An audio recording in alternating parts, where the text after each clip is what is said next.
Estás a punto de entrar en La Quimera. Un podcast para descubrir las tendencias del cine del presente.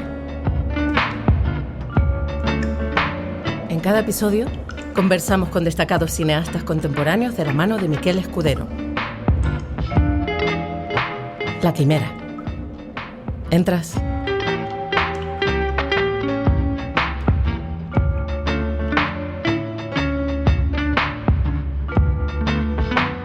Bienvenidos a La Quimera, un espacio para dialogar sobre cine con sus creadoras y sus creadores. Soy Miquel Escudero y hoy estamos con Samuel Delgado y con Elena Girón. Autores de Confeso amor por el celuloide, por la materialidad del cine y por las posibilidades expresivas de la estética cinematográfica, el cine de Samuel Delgado y Elena Girón es tan radical como apasionado, tan poético como evocador. Naciendo en ocasiones de una voluntad profundamente narrativa, pero con la valentía suficiente como para lanzarse al vacío y tratar de explorar lo inexplorado. Su fascinante cortometraje Montañas ardientes que vomitan fuego ya anunciaba una filmografía consagrada a interrogarse sobre el mundo a través de la imagen, a replantear la historia de la España atlántica, desde las momias de la prehistoria a la conquista del Nuevo Mundo. Todo desde una poética particular e inimitable que cristaliza del todo en Ellos transportan la muerte, largometraje estrenado en la Semana de la Crítica de Venecia, que no solo condensa sus obsesiones, sino que las expande.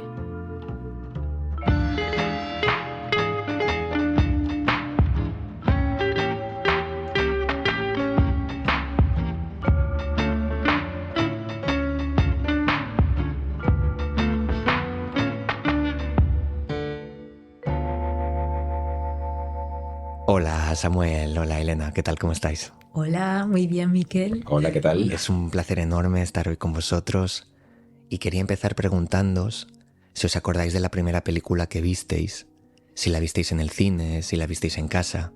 Pues yo sí, fue Blancanieves, pero era de dibujos, sí, claro. Blancanieves en el cine Valle Inclán, enfrente de mi casa en Santiago de Compostela. Y me acuerdo que, no sé por qué, pero sí tengo recuerdo de que la vi prácticamente completa en el pasillo porque por algo no me movía todo el rato o algo. Quizás sea un relato que me haya dicho mi madre, pero sí es verdad que sí que tengo algún recuerdo de que me había dado un poco de miedo y ha resultado una experiencia particular y misteriosa. ¿Y recuerdas qué era lo que te había dado miedo en la película? Yo creo que los colores, los tonos, sí, la bruja. y sí, todo en general, un poquito. El tono. Pero creo que más algo más de los colores, sí, que eran un poco oscuros, creo, realmente. No la he vuelto a ver, pero sí que recuerdo que es un poco distinta de las películas de Disney después de cuando fui cumpliendo años, que tenían unos tonos mucho más luminosos. Es verdad, a mí me suena mucho también, sí. Recuerdo que sí. Y el bosque, bueno, muchas cosas, claro.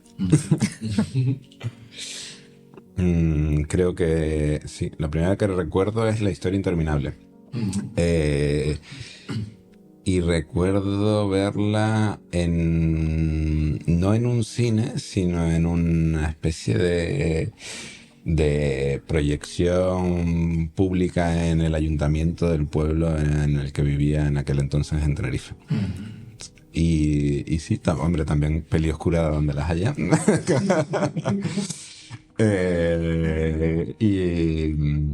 Y que me imagino que esa será la que recuerdo porque me supuso ahí como una especie de ensoñación medio pesadillesca, porque obviamente no entendí trama ni nada así. Pero sí que la atmósfera esa me dejó un recuerdo, por lo menos. Porque seguramente habré visto algunas otras antes, pero no me acuerdo para nada.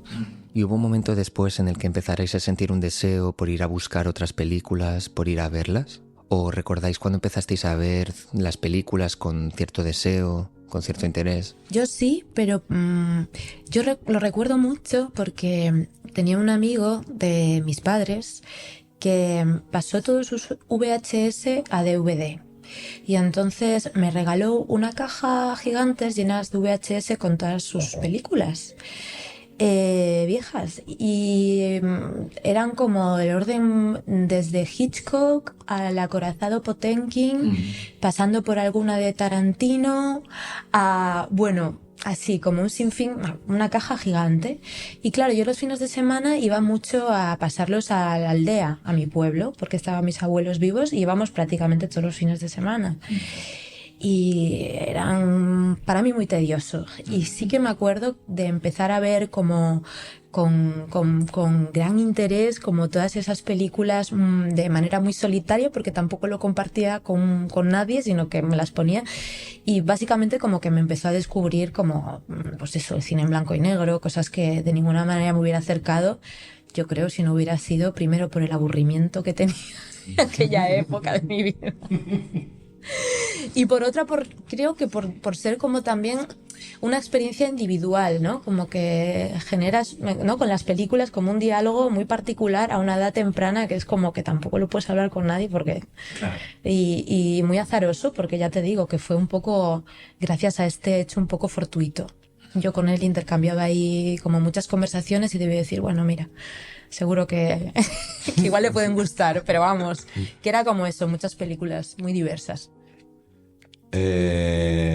Yo no tan joven, la verdad. O sea, tuve una infancia como en las antípodas, en la cual estaba todo el día en la calle. De hecho, mi habitación de niño y de adolescente en casa de mis padres es como muy impersonal porque tiene como muy lo básico. En realidad no pasaba casi nunca nunca pasaba un día entero en mi casa. Y iba como muy a comer y a dormir y el resto del tiempo estaba en la calle, así que no fue hasta ir a Madrid a estudiar comunicación audiovisual que me interesaba. En realidad no me interesaba mucho tampoco, sino fui llegando ahí, pero no era como algo vocacional ni mucho menos, que empecé, que llegué al cine desde otro lugar. Y bueno, es verdad que nosotros estudiamos juntos en la universidad y fue como desde el inicio como una especie de nexo de unión desde que yo empezamos a ver, yo empecé a ver películas por el contexto. Pues un día vi El Ángel Exterminador. Y recuerdo que fue como el momento en el que yo dije wow, y lo que pensé era como, esto como se puede hacer, pero como se puede no en plan de, sino como de está permitido. Como, me parecía como alucinante que el cine no fuera esta cosa un poco formateada, de la cual yo tenía la perspectiva un poco porque también me acerqué desde la formación, pues me parecía que como que tenía que aprender algo que se hacía de una manera que ya estaba premeditada, o sea, prediseñada y preestablecida, ¿no? Y de repente descubrí que no era así y me dio como una ansiedad muy, pues casi bulímica de decir no sé nada. Y durante los años de universidad yo veía una media de 3 o 4 películas al día. Como también, yo qué sé, es verdad que, por ejemplo, Elena, cuando empecemos a estudiar, ya había visto El acorazado Potemkin, que era algo así como muy repelente casi, ¿no? Y yo estaba muy lejos de eso, ¿no? Y tenía como la sensación de que me había perdido algo. Y sí, como una pulsión por intentar asimilar algo que de lo que me había perdido en el menor tiempo posible, que no fue tan menor, fue mucho tiempo y bueno, de hecho sigue siendo, ¿no? Pero yo creo que también esa fascinación también viene por descubrir estas rupturas en películas de hace tantos años, ¿no? Sí. Claro. Eso yo creo que es lo que más te choca, o por lo menos a mí me chocaba, de descubrir en clásicos en blanco y negro de los años, yo qué sé, 50 o anteriores, Sí. construcciones, estructuras narrativas que en la actualidad estaban medio vetadas en realidad para lo que es el cine más convencional. Entonces de repente era como, no, tenías mucho que descubrir ahí, ¿no? Era casi como un archivo de investigación. Sí, tal vez es por eso, ¿no? Porque me acercaba como yo veía una película contemporánea de los inicios de los 2000 y no el tipo de películas a las que podría acceder ahora, sino películas más mainstream, y decía, a mí no me interesa el cine. Parece un puto aburrimiento esto. Pero de repente pues descubres que es otra cosa también y se pone más interesante el juego, ¿no? ¿Y recordáis si hay algún momento en el que os miráis y decidís vamos a jugar a este juego juntos? ¿En el que pensáis que queréis trabajar juntos como cineastas? No sé si ya habéis tenido la oportunidad, la experiencia de hacer cada uno alguna pieza por su cuenta, o es algo que os hubierais planteado. Bueno, Pues surge un poco de una pequeña crisis, ¿no? Pero... Sí, es verdad que estudiábamos juntos, ¿no? Y pues siempre o sea, antes de que nosotros lo decidiéramos, ya como se daba por supuesto, no sé por qué, de dinámicas estas de grupos en la universidad, no sé qué decían, pues ustedes dos, ¿no? Va bien. Pero sí que justo al terminar la universidad yo quería hacer un pequeño corto en el pueblo de mi abuela, donde después hemos filmado muchas veces. Y fue una experiencia tampoco fue nefasta, pero fue desapasionada, digamos, ¿no? Como por cómo se supone que tienen que hacerse las cosas, pues teníamos un equipo medio normal, sí. Entre muchas comillas, y un acercamiento a una forma de hacer que no estaba pensada, ¿no? Como no habíamos pensado en por qué estábamos haciendo las cosas de esa manera, sino se hacían como supuestamente se hacían. Aún así era un equipo pequeño dentro de ciertos cánones, ¿no? Pero como sí, no hubo como un entendimiento con el equipo tampoco, ni con el proceso, como que no era un proceso así disfrutable. Y luego pues había otras personas, ¿no? Pero cuando terminamos eso, no hicimos nada más después. Pasamos muchos años sin hacer nada. Y al cabo de unos años quisimos hacer el que fue como el primer corto que hicimos conjuntos, que era Sin Dios ni Santa María. Y hacerlo desde las antípodas de cómo habíamos hecho aquello. Solos. Con una cámara, con una Bolex que no habíamos usado nunca, con película caducada y haciendo nosotros todo. Y desde entonces creo que como un proceso importante para nosotros ha sido intentar saber hacer, o sea, tener cierta autonomía para después poder compartir el proceso con otras personas que obviamente van a hacer las cosas de mejor manera que nosotros y a sumar creativamente, pero con un lenguaje común. Entonces, como que desde que empezamos hicimos ese primer corto nosotros solos. El siguiente sumábamos a un sonidista porque queríamos grabar en un lugar que era muy silencioso, en el que no podíamos hacerlo nosotros. En el siguiente íbamos a trabajar con puesta en escena y empezamos a sumar un poquito más de equipo y así progresivamente hasta como estamos haciendo las películas ahora, pero como intentando evitar dar por supuesto que las cosas se hacen de una manera, ¿no? Y luego también algo que es súper importante, que también hemos aprendido con todo esto, que es precisamente valorar con cada proyecto y cada película todos estos factores, ¿no? Cómo abordar la película, no solo desde lo formal, sino también desde la producción, desde, ¿no? Cuestiones que deberían siempre estar encima de la mesa, pero que normalmente no lo están, ¿no? Como que parece que todas las películas han de hacer de la misma forma. Claro. Y no es así, ¿no? No, no debiera. Claro, no debiera. Está muy bien dicho, no debiera. ¿Y en el caso de Sin Dios ni Santa María os planteasteis algún guión? ¿Escribisteis algún tratamiento? No sé si hubo algunas ideas que anotasteis. ¿Cómo fue el momento de la escritura? Sí que Claro, nosotros en realidad luego, después de comunicación, estudiamos guión. Ah, Estudiamos guión en la Carlos III. Entonces, realmente, aunque parezca extraño, solemos escribir bastante las películas, o sea, Nadie lo diría. generar, sí, como ciertas escaletas, tratamientos que nos ayudan un poco a ordenar nuestras ideas, ¿no? De tener como una, por lo menos una última secuencia hacia donde ir y una primera y a lo mejor una media y después a partir de ahí ir viendo cómo crear lo que hay, ¿no? Entre una cosa y la otra, pero desde luego como una pequeña estructura.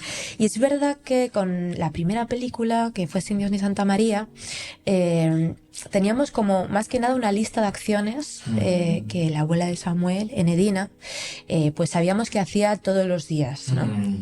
Y entonces de esa lista de acciones, porque además, claro, al ser una persona mayor que básicamente hace lo mismo todos los días, es como la mejor ayudante de dirección posible, porque a la hora indicada va a estar donde crees que va a estar y siempre va a ser así. Entonces, de alguna manera, fue más que nada ir pues observándola mucho y viendo cuáles eran las acciones que nos interesaban para generar este relato. Pero realmente en este caso, cuando realmente encontramos la película, o creo que se empezó a construir la película, fue realmente cuando cayeron en nuestras manos un archivo, que era el archivo de Luis Diego Cuscoy, sí. que, bueno, nuestra amiga Silvia Navarro, que es nuestra directora de arte en la actualidad, pues realmente siempre ha sido una colaboradora y alguien que ha estado siempre ahí con nosotros mano a mano en todos nuestros proyectos. Pues nos pasó una transcripción, ¿no? Como de unas grabaciones de él que se estaban, ¿cómo se dice? Restaurando, ¿no? Y bueno, a partir de este hallazgo, digamos, fue cuando realmente encontramos la otra pata, ¿no? Que podía de alguna manera formular como o construir la película. Y entonces con este archivo lo que hicimos fue más pues un trabajo como de escoger cuáles eran las partes que eran 10 horas y entonces como ir escogiendo cuáles eran las partes que nos iban realmente a ayudar a formular este relato, ¿no? Sí, porque nosotros estábamos como con la intención o bueno, más que con la intención, investigando mucho en torno al arquetipo de la bruja a partir de unos textos, sobre todo de Marguerite Duras, que citaba, y por ella descubrimos a Jules Michelet. Y Jules Michelet tiene un libro que se llama La bruja, en la que habla del desarrollo de este arquetipo desde la curandera, cuando se transforma ese arquetipo en la sibila y cuando se transforma en la bruja tal y como la conocemos hoy en día. Entonces estábamos en ese proceso de investigación y fue cuando Silvia, que obviamente lo sabía, nos mandó algunas frases de estas grabaciones sonoras que estaba transcribiendo su padre, de hecho, Juan Francisco. Y de repente pensamos que era como la forma que necesitábamos de materializar eso que todavía estaba en el terreno de las ideas, ¿no? Y me parece muy bonito, ¿no? Porque en este sentido, todo lo que tiene que ver con la manera en la que llega el archivo a vuestras películas, a vuestras narraciones. Por eso quería preguntaros por eso, ¿no? A partir de esa experiencia, si luego llegó el deseo, tuvisteis ese deseo de seguir incorporando archivos, o fue algo que ha seguido viniendo de forma un poco orgánica, no sé, con las siguientes películas. ¿Cómo fue eso? Un poco de forma orgánica, ¿no? Sí, realmente sí. También como yo creo que cuando empiezas a ver el archivo como un elemento que no es un elemento meramente informativo, Sí. sino que empiezas a ver como toda la capacidad plástica y evocadora que puede llegar a albergar una imagen de archivo a la cual tú le das un significado distinto o el mismo, pero de alguna manera lo empujas o lo haces un poco más de justicia, ¿no? Al que puede. De repente, pues claro, se te abre también ahí como una puerta a verlos de otra manera, ¿no? Y a poder incorporarlos de una forma que, claro, los buscas cuando los necesitas también, ¿no? De alguna forma. Claro. Y les puedes dar también ese lugar, ¿no? Sí, pero nos interesa eso, como no pensar el archivo desde la idea de documento informativo, ¿no? Sino más desde como una elemento que obviamente tiene o alberga a veces en realidad solo ciertas informaciones, pero también tiene una plasticidad y un potencial de resignificación muy grande, ¿no? Y integrarlo como una pieza más en la composición de montaje es lo interesante, ¿no? Porque al final hay muchas veces que damos por supuesto ciertas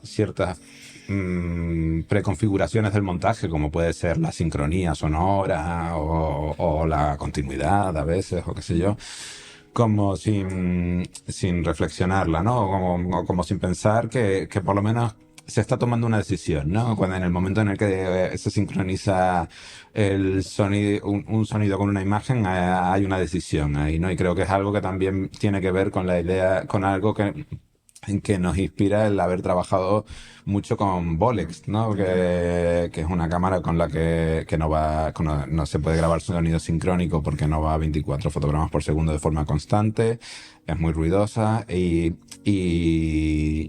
me imagino que toda la gente que trabajó de forma más común en película lo tendría más interiorizado, ¿no? Porque para sincronizar una imagen y un sonido hay que hacer una tarea de montaje, ¿no? Y ahora creo que de alguna manera viene con la inercia de se da por supuesto eso y no implica nada peyorativo, sino que simplemente nos estamos perdiendo que hay una otra posibilidad ahí a veces, ¿no? Claro, que eso es muy interesante, ¿no? Porque es la manera en la que se encuentra el archivo y luego también esas imágenes que tomasteis de la abuela, ¿no? De tu abuela, Samuel. Que hay algo ahí que sientes que de cara a vuestro lenguaje como cineastas es algo que también va evolucionando. Y hay algo que es muy interesante, ¿no? Cómo las imágenes que vais tomando, las tomas de vista real, cómo se van juntando con esos diferentes archivos, ¿no? Cómo se van encontrando. Y siento que hay un lenguaje que va evolucionando, ¿no? Hay un lenguaje que está en camino. Claro, de hecho es muy emocionante, ¿no? Y pienso en la manera en la que llegáis también a Les Transportan a Morte y cómo, claro, a mí personalmente me da muchas ganas de ver cómo esto va a continuar. Sí, al final, no sé, creo que tenemos la intención de no llegar de no construir catedrales con las películas, ¿no? Sino pensar en que son parte de un proceso y de hecho es como una especie de documentación personal, ¿no? Creo que, y no lo digo desde un punto de vista como un poco como condescendiente con nosotros mismos, pero es importante ver las películas con el paso del tiempo como el objetivo, digamos, es hacer lo mejor que pudimos con las condiciones materiales y en el tiempo en el que se hicieron, ¿no? Pero de hecho creo que ese primer archivo, creo que ya que estamos hablando así de los inicios, sí que fue muy importante también por el hecho de que fue gracias a ese archivo que también empezamos a filmar con una Bolex.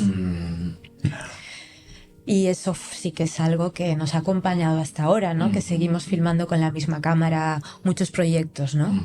Y sí que fue en relación a darle también como una imagen un poco anacrónica, ¿no? Que no pudiera situar en un tiempo concreto, aparte de eso, utilizando este revelado artesanal, ¿no? Que de alguna manera le da este aspecto un poco más de archivo incluso encontrado, para jugar con esta mezcla de tiempos. Y esta ambigüedad también, y esta obsolescencia de los materiales y un montón de cosas, ¿no?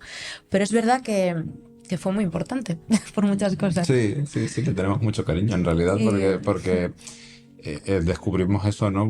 Precisamente el hecho de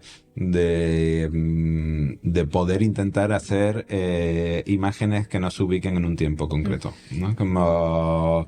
Porque al final tiene algo muy intrínseco a lo cinematográfico, el cuestionamiento del tiempo, del tiempo plástico, ¿no? Como que para nosotros se vincula un poco con la idea de tiempo geológico, ¿no? Que cuestiona el tiempo histórico y nos da como una perspectiva más compleja de cómo vivimos y de cómo a veces creemos que podemos alcanzar ciertas trascendencias y no somos más que seres efímeros, más para bien que para mal, ¿no?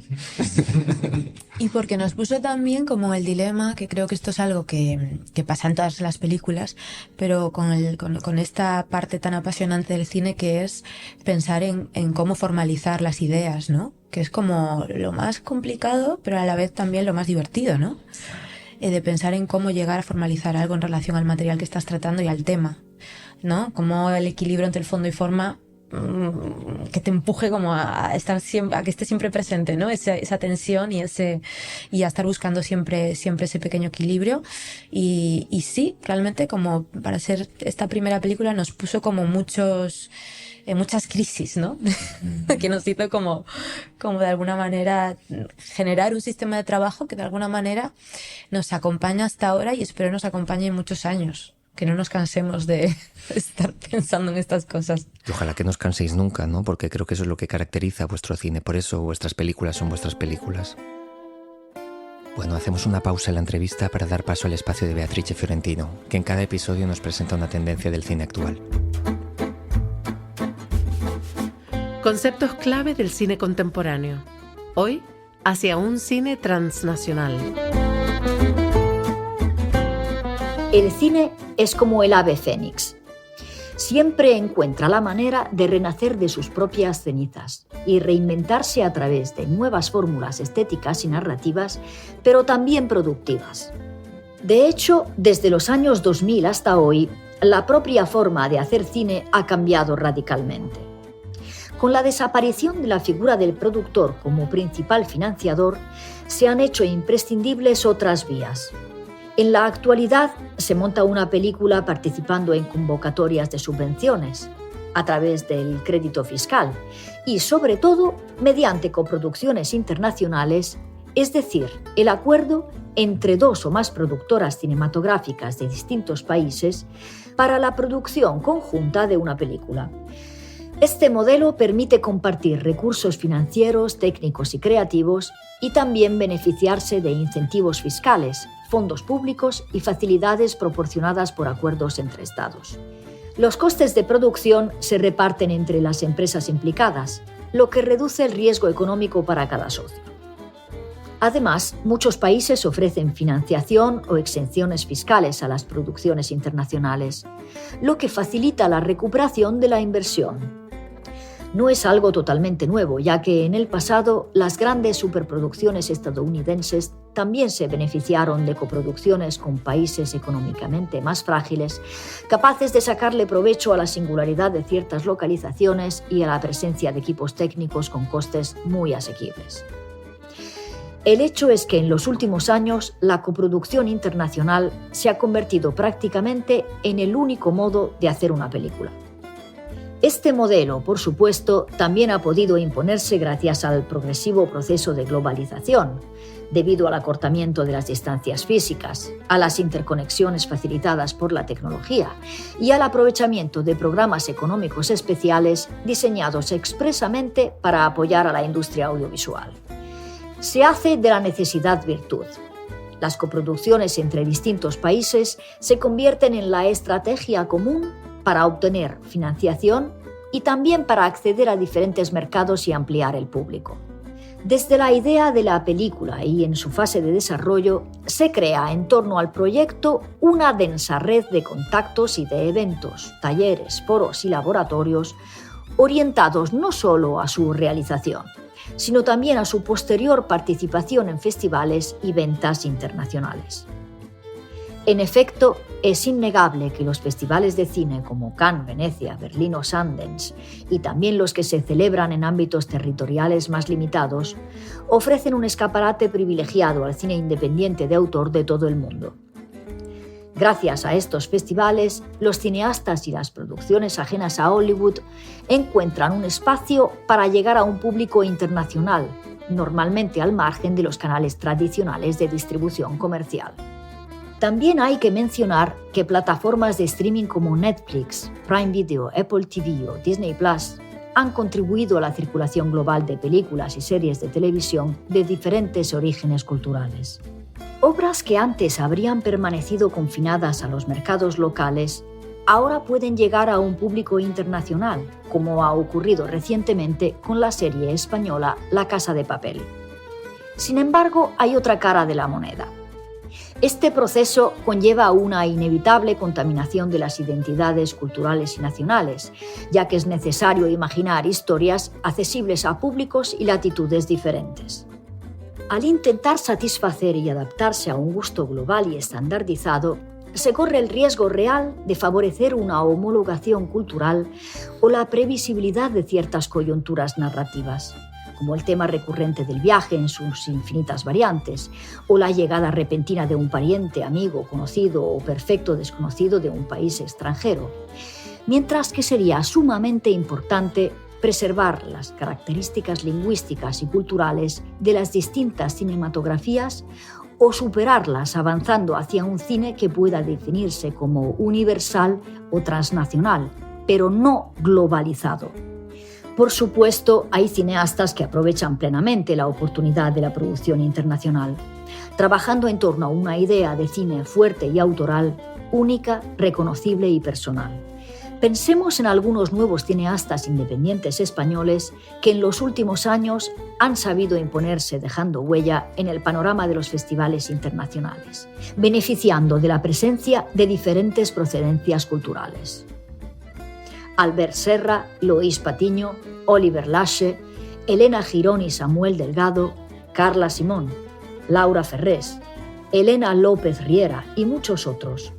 Sin duda, este cine que podemos definir como transnacional representa una oportunidad irrenunciable para la supervivencia del cine, pero también un reto que requiere atención y sensibilidad para evitar que con el paso del tiempo los productos se vuelvan cada vez más similares, repetitivos y anónimos. De cara al futuro, habrá que tenerlo en cuenta para equilibrar la accesibilidad global con la valorización de las diferentes identidades cinematográficas y garantizar que la pluralidad de voces sea sinónimo de valor añadido y no de un empobrecimiento cultural. Volvemos ahora a la conversación que estamos manteniendo con Samuel Delgado y con Elena Girón.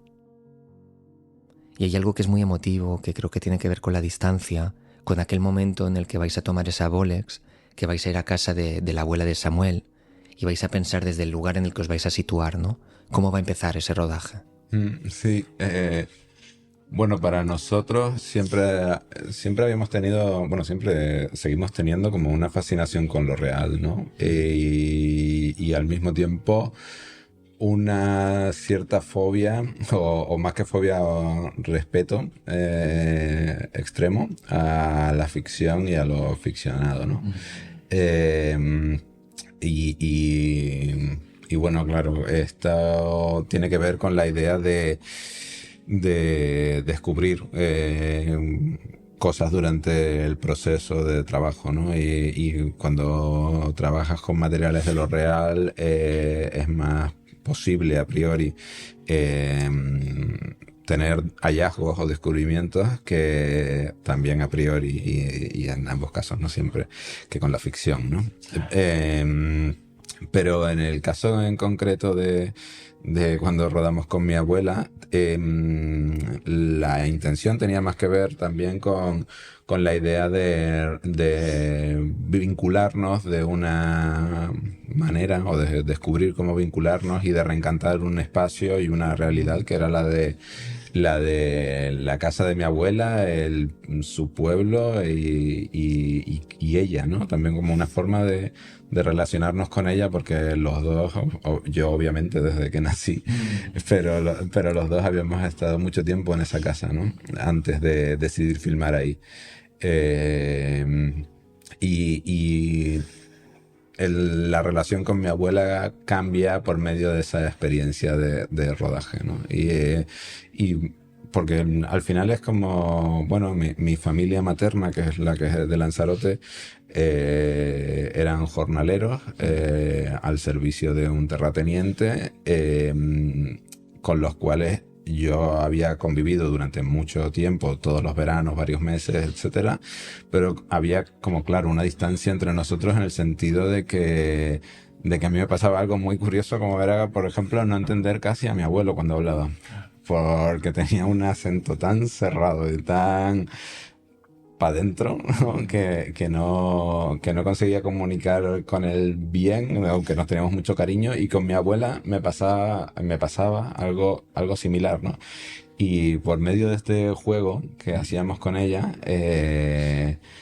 que ella, claro, lo hacía desde el cariño de jugar con nosotros, descubrimos como una nueva relación y reencantamos ese espacio de esa casa, porque era para nosotros importante. Y ese entorno, tanto que a día de hoy seguimos orbitando en torno a ese lugar, ¿no? Y redescubriendo estratos de historia, capas, historias humanas que significan mucho para nosotros por esta trayectoria, ¿no? Y que de alguna manera nos conectan y dignifican en el sentido del poder que tiene el cine para dar dignidad a estas personas, ¿no? Creo que también tiene mucho que ver, mucho que ver el deseo, ¿no? El deseo como muy, muy profundo de filmar a una persona concreta, ¿no? A la que amas o con la que tienes una relación de afecto muy profunda. Y también hay algo en el retrato del gesto, que en el lenguaje no verbal, ¿no? De las personas, que hay ahí realmente un conocimiento mucho más ancestral incluso que la palabra, que el acento. O sea, hay algo ahí que nos conecta con otros tiempos, que nos interesaba también como mucho investigar, ¿no? A través de Nedina, y que nos parecía muy fascinante también. Y también por el lugar en el que está, ¿no? Que es un pueblo que se llama Ye, que significa el fin del mundo en guanche. Que Mitos, incluyamos mitos aquí, ¿no? Como esto, obviamente no sabemos si es cierto, pero como decía, al final del hombre que mató a Liberty Balance, Spread the Legend, ¿no? De hecho, es algo que a mí me parece que es especialmente emotivo en vuestro cine, ¿no? Al menos así es como lo veo yo, la manera en que los personajes flotan, se mueven a través de los mitos, y lo ven todo desde un lugar muy concreto, ¿no? Muy, muy emotivo. Claro, y hay un gesto muy preciso, que me parece que es algo bonito, ¿no? De vosotros dos como cineastas. Y por eso me interesa saber cómo se navega con todo eso, ¿no? ¿Cómo lo vivís vosotros? Bueno, en relación al mito, es verdad que un mito nos lleva al otro, ¿no? Porque es verdad que cuando estábamos, por ejemplo, filmando Sin Dios ni Santa María, es verdad que acabamos fascinados con un lugar que es el volcán, el túnel volcánico, un túnel volcánico que realmente sale, o es uno de los que sale del volcán de la Corona, que está detrás de la casa de la abuela de Samuel, ¿no? Y que entraña un mito que nos interesaba mucho. Bueno, la película no se narra de esa manera, pero sí es verdad que cuenta como todas las personas de la isla durante los asedios de los piratas se escondían dentro de estos túneles volcánicos para que no se los llevaran, ¿no? Para que no, porque hubo muchos raptos en la isla de Lanzarote durante algunos siglos, y nos parecía que era un lugar que geológicamente y plásticamente nos interesaba mucho, pero también nos removía por todo el peso de estas historias que ya uno no sabe si son mitos, ¿no? Pero estos mitos también, digamos, de lo que tiene que ver también con la oralidad, ¿no? Con los mitos que no son los grandes mitos, que eso son otra parte también de nuestro trabajo, pero estos mitos que tienen que ver con ese archivo que es el lenguaje oral, ¿no? Y todo las historias que se cuentan. Y es verdad como que una cosa siempre nos ha llevado a la siguiente, ¿no? Como una película nos ha llevado a la otra a través de estas, ¿no? Sí, también igual por eso, no, en realidad no es algo que hagamos voluntariamente, pero igual por eso siempre estamos como trabajando en torno a Canarias, ¿no? Como porque en realidad el archipiélago es el territorio del mito, ¿no? Y Canarias se ha construido culturalmente como un lugar sobre el que se han proyectado todo tipo de mitos, desde la cultura grecolatina con las Hespérides hasta ese paraíso que proyecta el turismo, ¿no? A lo largo de todas sus etapas, ¿no? Ha sido como un territorio que ha absorbido eso y lo ha absorbido y lo ha convertido en seña de identidad, ¿no? Y nos parece como interesante repensar esos mitos desde unas coordenadas que tengan más que ver con el materialismo histórico, ¿no? Como entender cómo nos afectan, cómo los mitos nos afectan, ¿no? A nosotros desde lo material y desde lo emocional, ¿no? Y siempre el primer impulso a la hora de abordar un mito en concreto tiene que ver más con lo emocional que con otra cosa, ¿no? Y también lo veo como un gesto de generosidad, ¿no? De dejar espacio al espectador. En vuestro cine me gusta particularmente, ¿no? Todo el espacio que dejáis, por las cosas que se evocan, pero que no se afirman. Creo que es algo que es muy reseñable, ¿no? Que es importante. Sí, para nosotros, claro, cada película tiene como, nos lleva a un momento, ¿no? Y a un impulso de por qué la necesitábamos hacer, pero también esa necesidad intentamos que se convierta en otra cosa, ¿no? Porque a la hora de dársela, ¿no? De ofrecérsela a un espectador, no creemos que tenga que ser manifiesta. Y porque casi que el misterio es casi lo más importante, ¿no? Dentro del cine, ¿no?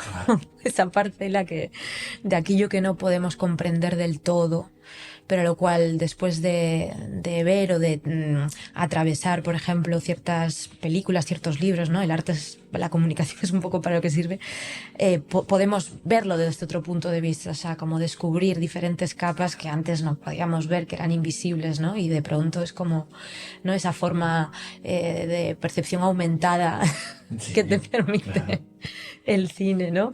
Yo creo que solo es a través de un cierto misterio, una cierta sombra, algo que te produzca una primera inquietud y que quieras como trabajar sobre ello o investigar sobre ello.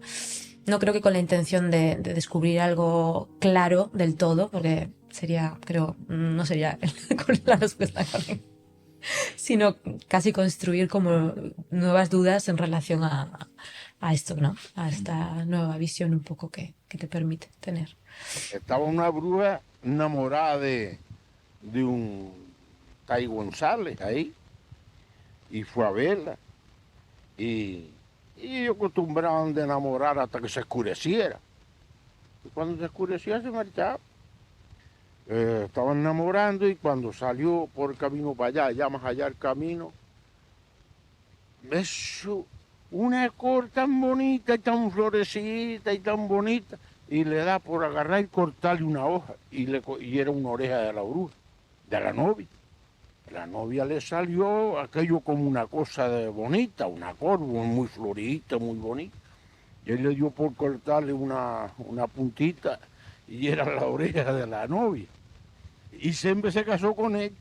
Pero porque la novia se había convertido en col. La novia era una bruja y le salió a él. Pero en forma de col. En forma de una col.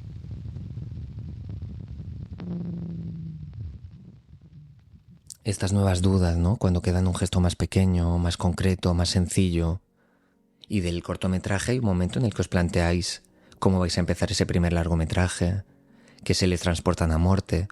Y me gustaría saber un poco cómo evoluciona, ¿no? Si evoluciona de algún modo esa mirada, esa intención, ese deseo, o si creéis que es como una continuación orgánica, ¿no? De lo que ya os habíais estado planteando.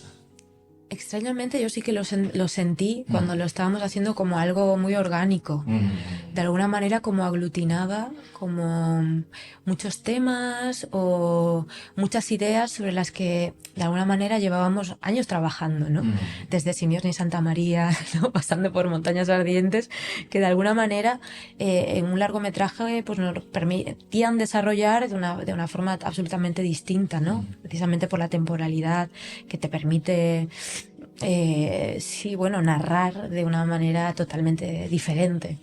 Entonces, en ese sentido sí que lo veo como algo muy orgánico, ¿no? Sí, también, es una pelea hecha con amigos, ¿no? Más allá de que no seamos 4 en el equipo, es una película hecha con gente que nos conocía, que sabía de nuestras inquietudes y que en ningún momento intentó imponernos otra forma de hacer, ¿no? Entonces, digamos que eso propició que la experiencia fuera como una especie de reintento, que creo que al final es lo que hacemos constantemente, ¿no? Nosotros no, por lo menos por ahora no vamos a hacer una película diferente. O sea, vamos a seguir intentando hacer la misma mejor. A ver si nos sale la próxima vez como es final.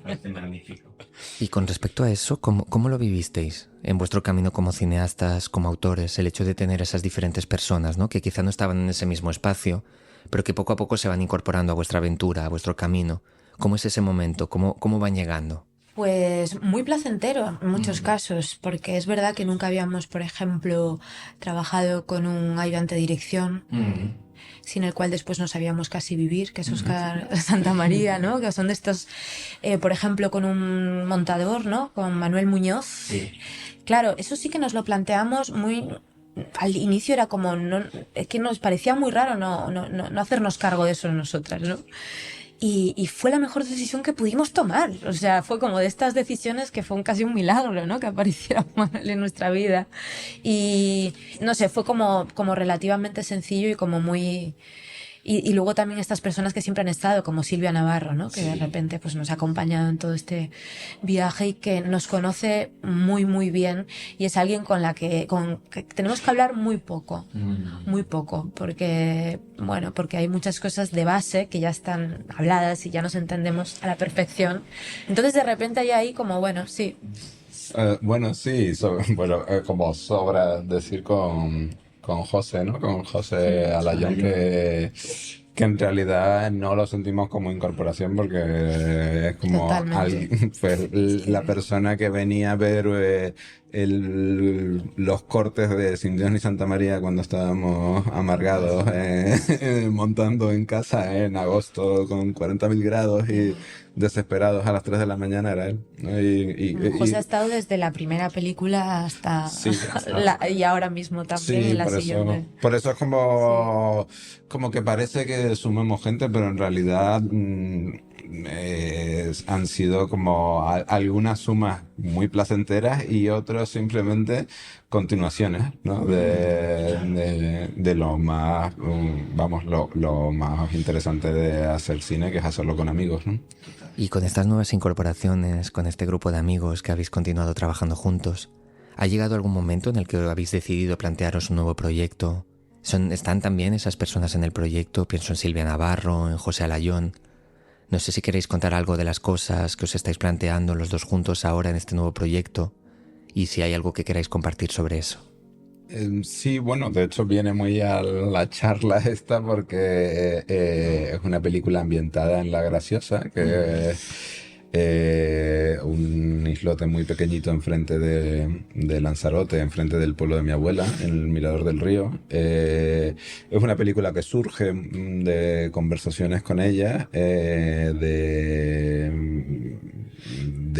también del archivo de esta zona y de la historia de la primera población de Lanzarote, ¿no? Entonces, digamos que recoge varias cosas con las que ya habíamos ido trabajando, pero que no habíamos podido abordar de la forma que nos gustaría y bueno, como la manifestación de la broma esta casi antes de que veas la misma película otra vez.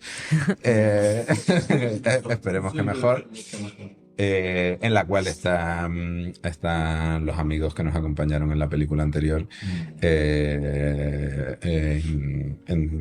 acompañándonos de nuevo con un horizonte narrativo un poquito más complejo. También con un horizonte de producción un poquito más complejo, pero digamos que entendiendo que para la película que necesitamos hacer ahora vamos sumando ciertas cosas que son indispensables para poder tener unas propuestas de puesta en escena en las que queremos trabajar, unas propuestas de casting y un dispositivo para trabajar en este relato que transcurre en el siglo XVII. En esta pequeña isla y que cuenta la historia de una esclava de origen bereber que vive en La Graciosa durante una gran sequía en el siglo XVII y es una esclava bastarda que trata de recuperar el amor de su padre. Y quería preguntaros cómo es para vosotros el momento en el que decidís entrar en un proyecto, cómo decidís empezar a escribirlo y que decidís empezar a trabajar en él. Yo supongo que no supongo, sino que todos los proyectos tienen que ver con cuestiones que de alguna manera, pues como seres humanos nos preocupan o nos traspasan o de alguna manera están presentes en nuestra vida y bueno, sí, sobre las que uno quiere pensar, ¿no? Evidentemente el tema de las relaciones de poder es algo súper importante, ¿no? Sobre lo que siempre creo que estamos dando vueltas, ¿no? Sobre también los distintos regímenes de poder y cómo se construyen, ¿no? Cuáles son las relaciones que los sostienen y por qué. Cuestiones también de cómo abordar lo histórico desde un punto de vista desde el que no pretendemos describir de alguna manera una época, sino más bien evocarla, porque siempre estamos trabajando con un pasado del que desgraciadamente no hay archivos, ¿no? Y entonces nos basamos mucho en esta idea de tratar de imaginar un pasado posible en el cual encontrar referentes con el que sentirnos identificadas, ¿no? Siempre, porque además es que nos han robado también esa parte, ¿no? De nosotras mismas. Entonces hay que buscarlo, hay que inventarlo y hay que inventarlo también porque yo creo que eso es algo que se proyecta en el futuro, ¿no? En nuestro presente y en un posible futuro. Entonces creo que es importante también por eso y sí, ¿no? Muchísimas gracias por vuestra generosidad, ha sido un placer enorme. Muchísimas gracias a los dos. Muchas Gracias a ti. Con esta reflexión despedimos a Samuel Delgado y a Elena Girón, deseándoles mucha suerte en este nuevo proyecto y dándoles las gracias por este espacio de intimidad cinematográfica que nos han brindado. La Quimera, un podcast producido por el Instituto de Formación e Investigación Cinematográfica con el apoyo del Ministerio de Cultura y Deporte del Gobierno de España. Descubre a más cineastas contemporáneos escuchándonos en tu plataforma de podcast favorita o en nuestra web podcastlaquimera.com.